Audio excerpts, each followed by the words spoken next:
నందు ప్రేమిన సహోదరి సహోదరులకు యేసుక్రీస్తు నామములో శుభములు. దేవుని యొక్క మహిమ మీ మీద ప్రకాశించునుగాక. ఈరోజు దేవుడు మనకి ఇచ్చిన మాట 81 కీర్తన 4వ వచనము. అది ఇశ్రాయేలీయులకు కట్టడ, యాకోబు దేవుడు నిర్ణయించిన చట్టం. ఈ మాటలు మనం 81 కీర్తనలో చూస్తున్నాం.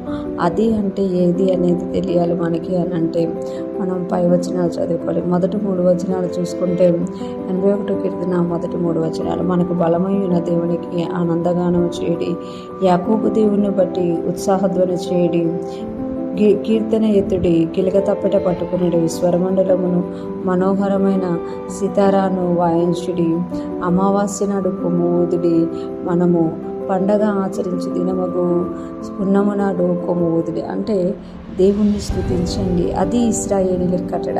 ఏది అని అంటే మనకు బలమై ఉన్న దేవునికి ఆనందగానం చేయడం, ఉత్సాహధ్వని చేయడము ఈ కట్టడ అన్నమాట. యాకోబు దేవుడు నిర్ణయించిన చట్టం అట. ఆ చట్టం ఏంటి అని అంటే మనము దేవునికి కీర్తనలు పాడాలంట. కీర్తన ఎత్తుడి, గిలక తప్పట పట్టుకొనుడి, అంటే పాటలు పాడాలి, దానికి తగినట్టు వాయిద్యాలని వాయించాలి. స్వరమండలమును మనోహరమైన సితారాను వాయించుడి, అంటే దేవుని స్తుతించడానికి మనము దేవుని స్తుతించడానికి వాయిద్యాలను వాయించాలి అని ఇక్కడ తెలియజేస్తున్నారు.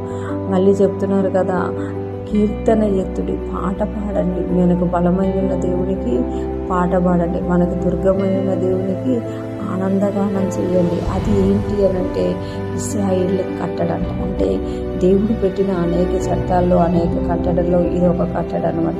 ఉత్సాహధ్వని మీరు చేయాలి, దేవునికి స్తుతులు పాడాలి, దేవుని సన్నిధిలో మీరు కూడుకోవాలి అని.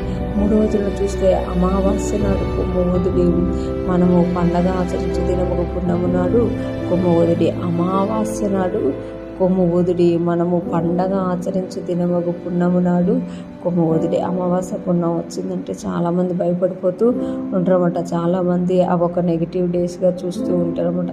చాలామంది వాటికి దూరంగా ఉంటూ ఉంటారు అనమాట. కానీ ఇక్కడ మనం చూస్తే ఆ రోజే, ఆ అమావాస్య నాడు ఏం చేయాలంట, కొమ్ము ఊదాలంట. పండగ ఆచరించి దినమగు పున్నము నాడు కొమ్ము ఊదాలి అని ఇక్కడ మనకి తెలియజేస్తుందంట.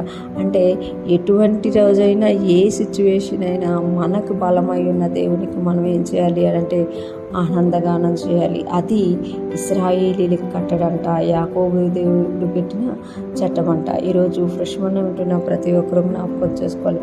మనకు బలమై ఉన్న దేవునికి మనం కూడా ఉత్సాహధ్వని చేసేవారంగా, ఆనందధ్వని చేసేవారంగా, కీర్తనలు ఎత్తి పాడేవారంగా, వాయిద్యాలు వాయించేవారంగా ఉండాలి. అమావాస్య పున్నము నాడు కూడా కొమ్ము ఊదుతూ దేవుని స్తుతించే వారంగా మనం ఉంటారు. అది మనకి కట్టడ అంట, చట్టం అంట. దాన్ని మనం ఎప్పుడైతే అనుసరిస్తామో మనము కూడా ఇశ్రాయేలులాగా ఆశీర్వదింపబడి అనేక మందికి ఆశీర్వాదకరంగా ఉంటాము. దేవుని కృప మనందరికీ తోడయుండి నడిపించునుగాక. ఆమేన్.